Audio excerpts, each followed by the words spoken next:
Thank you. And following Ian and Dave is going to be quite a challenge after those speeches. So this is interesting, a baptism of fire, but I'll try my best. I have prepared some notes today because I thought it was important, certainly in relation to my experience of the anti-trade union laws, and hopefully you'll be able to relate to that, but I wanted to put some context to the world which we find ourselves in at the moment, and also thank the Manchester Trades Council for arranging this meeting and also to inviting me on this platform today. It's fitting that we're meeting here in the Mechanics Institute.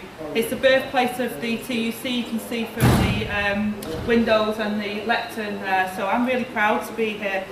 And that we're so close to the site of the Peterloo Massacre as well, which was an important part of our history. We're part of a movement that has a rich history of struggle, and we can be in no doubt that our generation faces historic struggle today. I've been an active trade unionist for 15 years, and I've seen how our movement continues to be held back and hamstrung by the legislation passed by Conservative governments during the 1980s. We should be in no doubt that changes made then were part of a concerted ideological attack on the trade unions and working people. Thatcher drew a parallel between how she approached fighting a war with how she approached organised labour. She said, we had to fight the enemy without in the Falklands. We always have to be aware of the enemy within, which is much more difficult to fight and more dangerous to liberty. So for Thatcher and her heirs, we're the most dangerous enemy, more dangerous than an invading foreign army. We should never forget how much they fear us and how much they want to get rid of us. I see now that laws passed during my childhood are still having a tremendous impact today. I was born in 1980, and that's the era of the decade of the mullet and the big shoulder pads. And it was also the same year that Jim Pryor introduced the Employment Act, which restricted lawful picketing to your own workplace and restricted secondary action, which was mentioned before. The sort of action that the MUM were talking about that allowed unions like the NUM to show that we're better organised, to show workers to take action in support of those unions that were, and those organised labour that were weaker. In 1982, Norman Teppit, nice man, introduced laws allowing employers to obtain injunctions against unions and sue unions for damages. And then in 1984, they came for us again, requiring political fund ballots every 10 years. My union, Unison, will have to hold one again in October, which will cost us about £1 million. And they're never a contentious issue for our union. It passes without incident, and yet time and time again, every 10 years, we're required to do this. In 1985, the government made the qualifying period for unfair dismissal claims 2 years in all cases.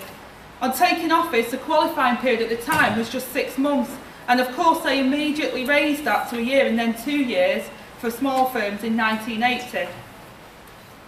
And as mentioned before, in the aftermath of the miners' strike, the 1986 Public Order Act introduced new offences in relation to picketing.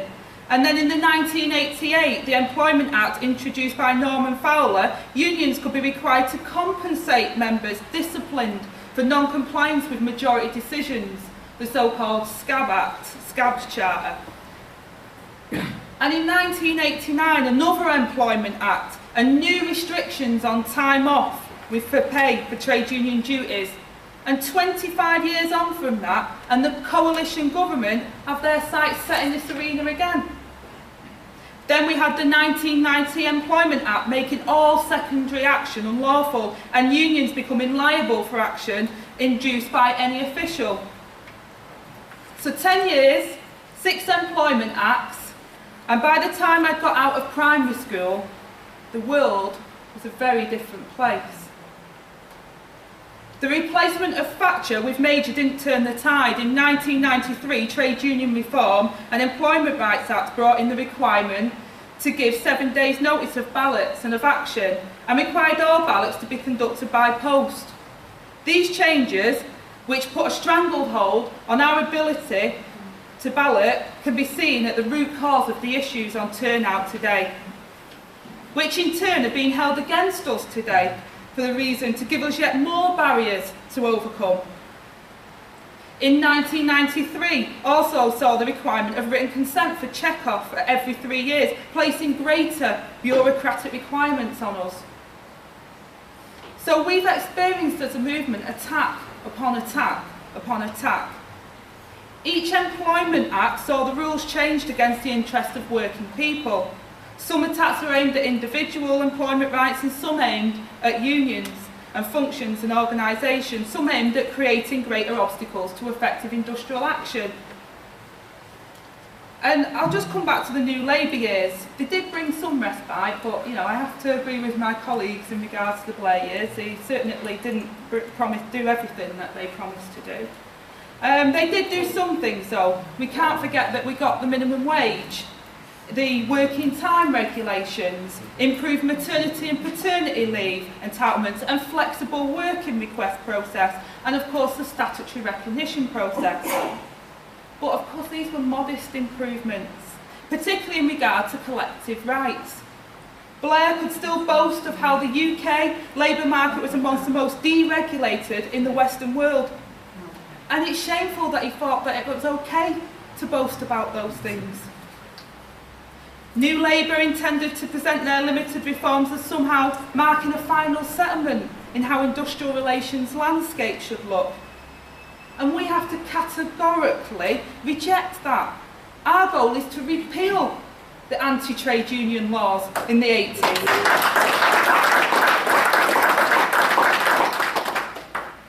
And the repeal of those laws under Thatcher and Major has long been the policy of our union.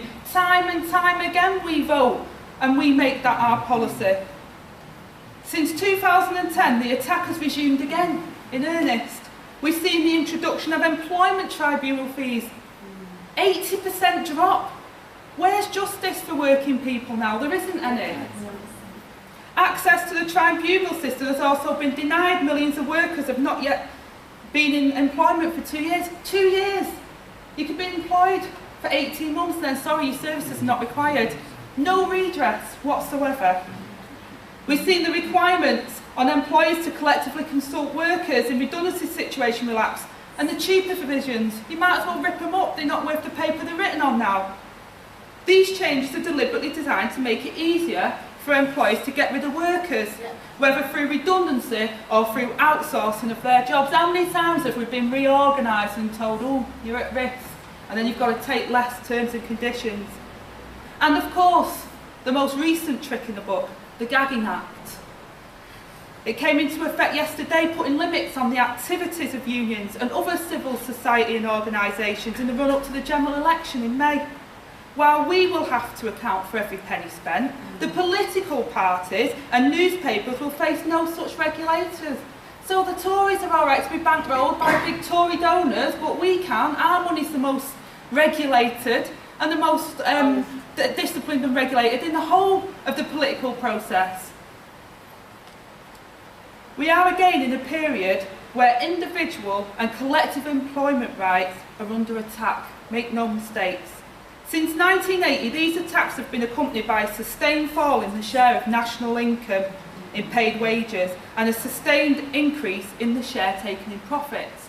I mean, you can't get more unequal as what it is today.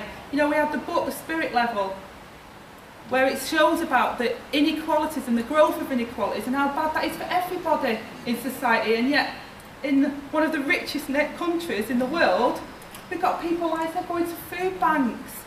People going to work. When I go to work, I don't want benefits. I want to raise my kids, I want to work for my kids, and I want to be able to afford to look after my kids, not take handouts because the companies are not paying the wages that they should pay.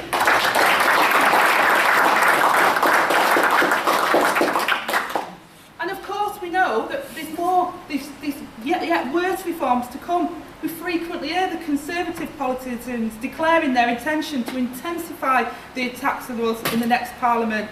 And the area that has received the most scrutiny at the moment is our strike ballots, where there could be requirements to achieve a proportion of the total votes attainable rather than a simple majority of the votes cast. Well, there was no saying that I used to have when I was a kid. People in glass houses shouldn't throw stones. There's also occasional hints that the declarations of Tory intentions to further attack facility time for trade union duties, and of course withdrawing the charges for DOCAS, machinery for administering Unison union subs, continually attacking us, continually. What we've seen is a sustained attempt, now lasting decades, and enough is enough.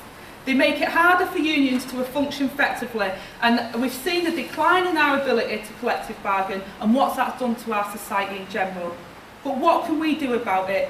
It's a responsibility of all the unions that affiliate to the Labour Party to highlight now how the anti-trade union laws hamstring our activities and our ability to defend and improve the condition of working people. It was said before, the Labour Party was born out of the trade union movement. I think our Labour movement now has to really decide who it stands up for, and we're at a pivotal moment. And I'll tell you, it was said that I'm a prospective parliamentary candidate, and I'm not going in there to do business as usual. We need fundamental change in this country, and we need to be looking after the many, not the few. Thank you.